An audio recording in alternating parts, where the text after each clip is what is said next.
Hi guys, so there's one more thing I wanted to show you today before we get rolling.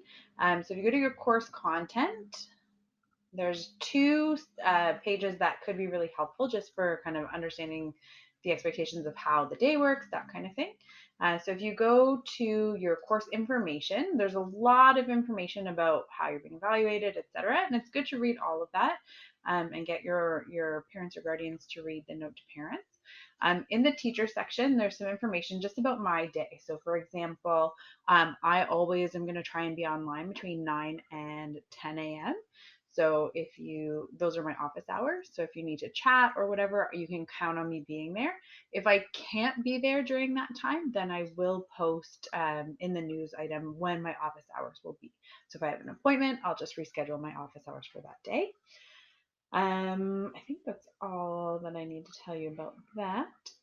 But then, if you go to the helpful links and exemplars, there's a couple of assignments that we do throughout the semester that it's really helpful to have an example of a really good finished copy. So in the exemplar page, so helpful links and exemplars under course information, there's a section about essay writing with MLA formatting, what it should look like, some graphic organizers, some videos that you could find helpful, and then just writing in general, some tips about grammar, etc. And then later, when we do start literary analysis, there's some tips about that and lots of different literary devices. And then lastly, when we do our media unit, when we do unit 2, there's some media creation exemplars all in here. And I will remind you that they're there, but I thought it would be a good idea to just point you to that in case you're feeling like maybe a refresher in some of those ideas would be good before you get started on some of your bigger assignments today. Um, and then there's one more thing that I wanted to mention. I'll post this in the news feed as well. And that's just that sometimes if you're using your, so for example, I'll take you to unit 1.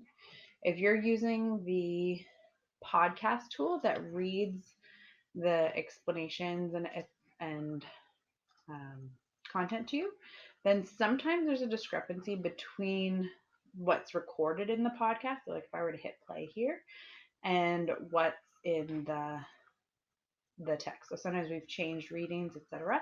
If there's ever a discrepancy, unfortunately, you have to go with the written text.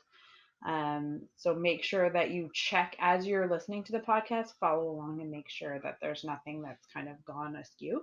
So, for example, today your blog post prompt is different in the podcast than it is actually in the text, and you have to do the podcast prompt, or sorry, the prompt from the assignment, not from the podcast.